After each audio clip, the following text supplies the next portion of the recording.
لا الہ الا اللہ پڑھ لا الہ الا اللہ۔ کہ پہلی امتوں میں قربانی ایسی تھی کہ جب قربانی ہی دی ہے نا تو اب جانور کو اگر قربان کیا ہے تو گوشت کھانا حلال نہیں تھا۔ قربانی دی ہے بھائی اللہ کے لیے تو گوشت اب اس کا نہیں کھا سکتے،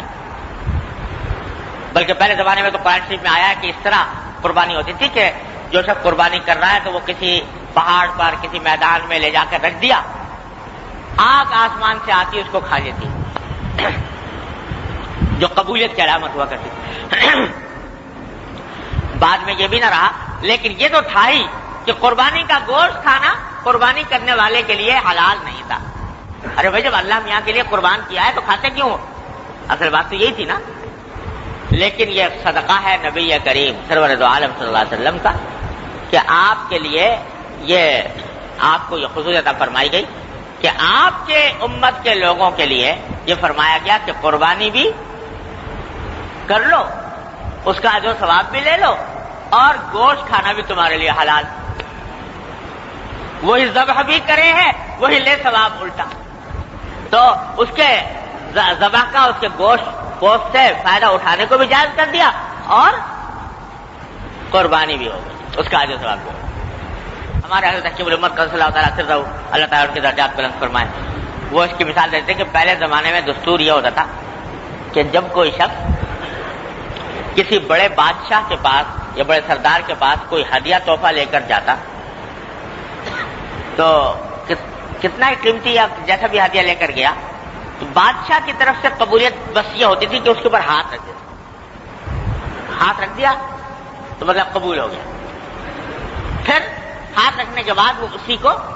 واپس کر دیا جاتا تھا کہ بھئی ہم نے قبول کر لیا لیکن اب ہماری طرف سے گویا تمہارے لیے ہدیہ ہے۔ تو حضرت فرماتے ہیں کہ اللہ تعالیٰ نے امت محمدی علیہ صاحب السلام کے لیے قربانی کو اس قسم کا ہدیہ بنا دیا کہ تم میرے نام پر میری رضا کی خاطر قربان کیا تم نے جانور، اور ادھر تم نے بسم اللہ اللہ اکبر کر کے اس کے اوپر چھری پھیری اور وہ ذبح ہوا، بس ہم نے ہاتھ رکھ دیا، قبول ہو گیا، اجر و ثواب مل گیا، اب لے جاؤ تمہارا ہی ہے، اب اس سے جو چاہو نفع بھی تو اٹھا سکتے ہو۔ یہ خصوصیت امت محمدی علیہ صاحب السلام کو عطا فرمائی۔ تو بھائی